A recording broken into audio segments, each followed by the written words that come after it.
Big Z Reviews. Sonic the Hedgehog is a new animation action comedy that has recently came out. And there have been a lot of shenanigans with this development. But in the end, it's a pretty fun, harmless, entertaining film. SFPD! Meow?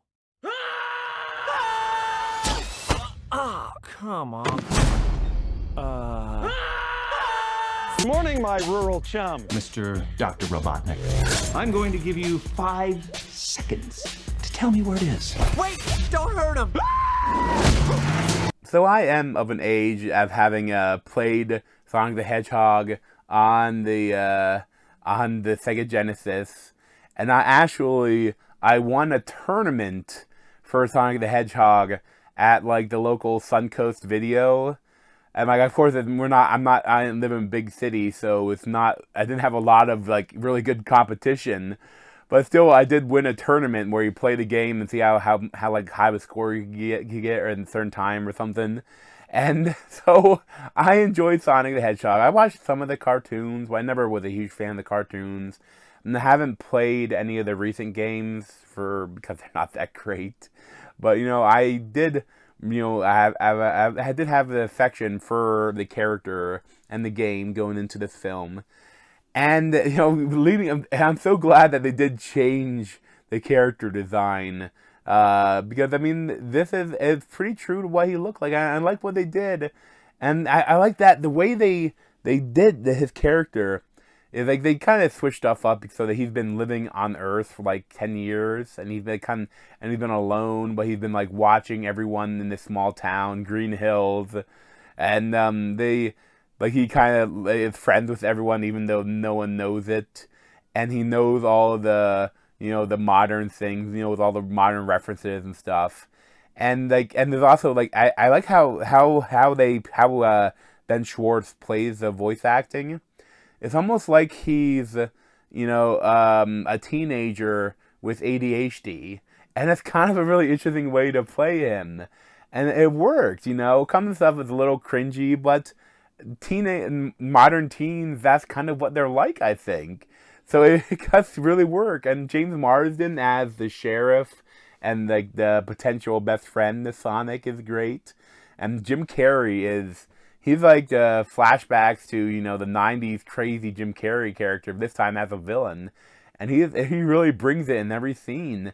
And he's so crazy and eccentric, but it works for Dr. Robotnik. It's so much about this you think it shouldn't work, but then it does. It's really fun. It's a really fun film. It's funny. It's a little, essentially at a certain point it turns into a road trip film. And it's funny because I think that he could have just gone there like that. I don't know if he really needed this long road trip, but it's kind of part of the fun. This gives them time to bond.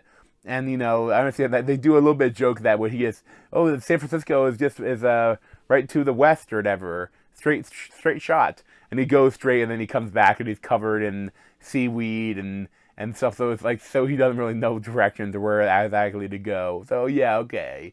That's your reason for it. I get that. And I will say there are 2 scenes where he goes super fast.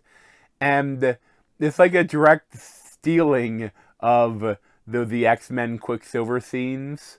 Geez, they should. I don't know if that's a copyright. I don't know. Can you copyright a scene? Because it's like a direct copy of them, except maybe even more extreme. That he's moving faster than Quicksilver would, but it works. It's fun, and the lots that they do is really cool, and I like so much of it.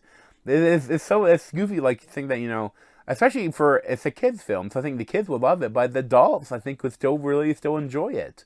And that's tough to hit that mark, while still be enjoyable for kids and for adults.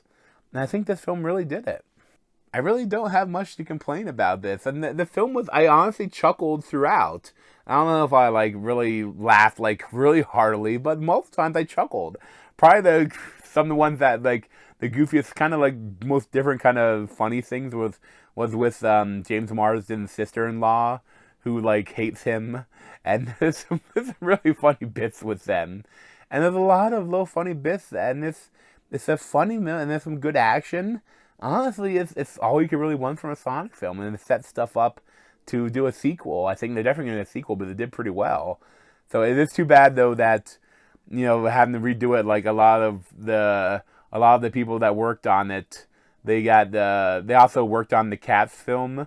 And essentially, after they did all the stuff, they all got fired, essentially. And that's kind of a shame. But they did a good job on this. Not too good on Cats. But, I mean, it's a really fun film. I'll probably give like a 7.75, maybe even 8 out of 10. I mean, I'm not sure if I'm going to be coming back to it a lot, but it's a fun movie. But thanks for watching. You should have the place on my head. And this guy to me, Z over there. Thanks. This has been a Big Z movie review. Thanks for watching.